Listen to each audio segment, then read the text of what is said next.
हम लोग सीटेट के लिए सोशल साइंस का इम्पोर्टेंट एमसीक्यू करने वाले हैं।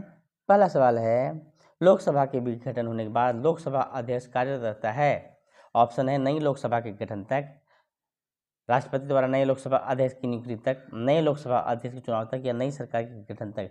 तो लोकसभा के विघटन होने के बाद लोकसभा अध्यक्ष कार्यरत रहता है। कब तक? जब तक नए लोकसभा अध्यक्ष का चुनाव न हो जाए तब तक कार्यरत रहता है लोकसभा का अध्यक्ष। अगला सवाल है, मलयालम पुस्तक लीला तिलकम की विषय वस्तु है क्या है? इतिहास, धर्म, कला, व्याकरण। मलयालम की पुस्तक है लीला तिलकम, वह किस विषय पर लिखा गया है? तो इसका आंसर हो जाएगा व्याकरण। जो लीला तिलकम है वो व्याकरण पर लिखी गई पुस्तक है। अगला सवाल है, भारत के राष्ट्रपति में क्या असत्य है, क्या झूठ है? वह मुख्य कार्यकारी अधिकारी होता है, वह सैन्य बलों का मुख्य कमांडर होता है, वह संघीय विधानमंडल का हिस्सा होता है, उपरोक्त सभी। भारत के राष्ट्रपति के बारे में जो तीसरा वाला ऑप्शन है सी, वह असत्य है। ये वह संघीय विधानमंडल का हिस्सा नहीं होता है, जबकि वह मुख्य कार्यकारी अधिकारी होता है और वह सैन्य बलों का कमांडर भी होता है। अगला सवाल है, भारतीय संविधान की 8वीं अनुसूची में कितनी भाषाएं अधिसूचित हैं? 18, 20, 22, 23। भारतीय संविधान की 8वीं अनुसूची में 22 भाषाएं अनुसूचित हैं। 22 आंसर है। कौन सी अनुसूची में? 8वीं अनुसूची में। कितनी भाषाएं? 22 भाषाएं। क्या हैं? अधिसूचित हैं। वाह गजब। उसके बाद का क्वेश्चन है कि निम्न में से कौन सा मौलिक अधिकार भारत की भूमि पर एक विदेशी को भी उपलब्ध है? सार्वजनिक सेवाओं के मामले में अवसर की समानता, बी है संचरण, निवास और व्यवसाय की स्वतंत्रता। क्या ये विदेशी को उपलब्ध है? नहीं है, ये दोनों नहीं है। दूसरा है मात्र धर्म, प्रजाति, जाति व लिंग के आधार पर भेदभाव संरक्षण, ये भी नहीं है। जीवन व वैयक्तिक स्वतंत्रता का संरक्षण, ये वाला है। एक विदेशी को भी जीवन और व्यक्तिगत स्वतंत्रता का संरक्षण प्राप्त है। अगला सवाल है, इनमें से किस सिंधु शहर के दो के स्थान पर 3 हिस्से थे? कौन सा सिंधु शहर था कि 3 हिस्से थे? सुरकोर्ता, लोथल, कालीबंगा, धोलावीरा।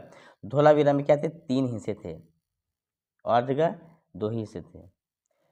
अगला सवाल है, राष्ट्रपति सदस्य मनोनीत कर सकता है राज्यसभा में, लोकसभा में, राज्यसभा और लोकसभा दोनों में, उपयुक्त में कोई नहीं। तो राष्ट्रपति सदस्य मनोनीत कर सकता है राज्यसभा और लोकसभा दोनों में। ऑप्शन नंबर सी इसका सही उत्तर है। राष्ट्रपति राज्यसभा और लोकसभा दोनों में क्या कर सकता है? सदस्यों को मनोनीत कर सकता है, नॉमिनेट कर सकता है मेंबर को। अगला सवाल है, इनमें से कौन एक क्षेत्र भ्रमण का उदाहरण है? पुस्तक, नक्शा, पंचायत घर, ग्लोब। तो क्षेत्र भ्रमण का उदाहरण है पंचायत घर। पंचायत घर इसका सही उत्तर है। नेक्स्ट क्वेश्चन है, इनमें से कौन पेरियार के नाम से प्रसिद्ध हैं? CV. Raman Pillai, CN. Mudaliar, EV. Ramaswamy Naikar, के. रामकृष्ण पिल्लई। तो पेरियार के नाम से प्रसिद्ध हैं ई.वी. रामस्वामी नायकर। अगला सवाल है कि हैदराबाद की निजामशाही के प्रवर्तक कौन थे? चिनकिलिच खान, साद खान, मुर्शिद कुली खान, सफदरगंज। तो हैदराबाद की निजामशाही के प्रवर्तक थे चिनकिलिच खान। सही उत्तर है चिनकिलिच खान। अगला सवाल है, कंदरिया महादेव मंदिर के निर्माता कौन थे? चौहान, तोमर, चंदेल, गुर्जर, प्रतिहार। तो कंदरिया महादेव मंदिर के जो निर्माण किया था, किन्होंने किया था? चंदेलों ने किया था। चंदेलों ने क्या किया था? कंदरिया महादेव मंदिर का निर्माण किया था। अगला सवाल है, भारत में 4 बाग शैली के प्रवर्तक थे? लोधी, खिलजी, मुगल, तुगलक। भारत में 4 बाग शैली के प्रवर्तक थे। कौन थे?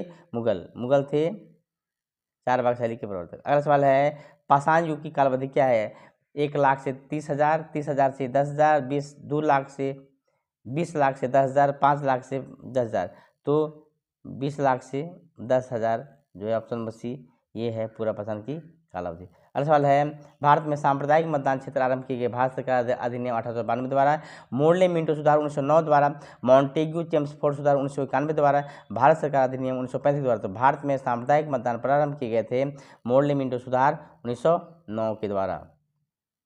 अगला सवाल है हमारे पास कि तबकात नासिरी किसकी लिखी पुस्तक है? मिनहाज उस सिराज, जियाउद्दीन बर्नी, इब्न बतूता, फकी मुदब्बिर।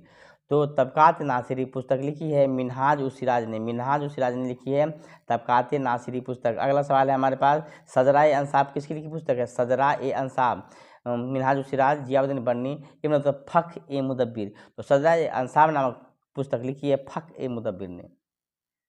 उसके बाद है अगला सवाल है, तारीख-ए फिरोजशाही किसकी लिखी पुस्तक है? मिनहाज उस सिराज, जियाउद्दीन बर्नी, इब्न बतूता, फक-ए मुदब्बिर। तो तारीख-ए फिरोजशाही पुस्तक लिखी है जियाउद्दीन बर्नी ने, जिसमें फिरोज शाह तुगलक के प्रशासन का वर्णन है। Okay got it. Next question है, किताब उड़ रेहला किसकी लिखी पुस्तक है? मीनाज सिराज, जियाउद्दीन बर्नी, इब्न बतूता, फक मुदब्बिर। तो किताब उड़ रेहला नामक किताब लिखी है इब्न बतूता ने। इब्न बतूता बगल में जूता पहने तो करता है चुर। अगला सवाल है, आइन अकबरी की विषय वस्तु है। अकबर के पूर्वजों का वर्णन, अकबर के शासन के किस्से, अकबर के प्रशासन के वर्णन, उपयुक्त सभी। तो आइन ए अकबरी में अकबर के प्रशासन का वर्णन किया गया है। Okay got it. अगला सवाल है कि नहीं है यार। कुणबी के रूप में जाने जाते थे मुगल सैन्य कमांडर, मराठा कृषक योद्धा, सिख योद्धा को समूह, जाट वंश का प्रमुख। तो कुणबी के रूप में जाने जाते थे मराठा कृषक योद्धा। मराठा कृषक योद्धा को कुणबी कहा जाता था।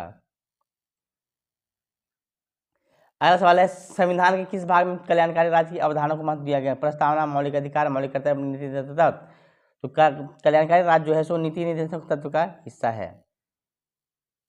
अगला सवाल है, काला अशोक का संबंध किस राज्य से था? अवंती, मगध, कौशल, कौशाम्बी। तो काला अशोक का संबंध था मगध से। ये था अंतिम सवाल। नेक्स्ट अगली वीडियो में। Thanks for watching.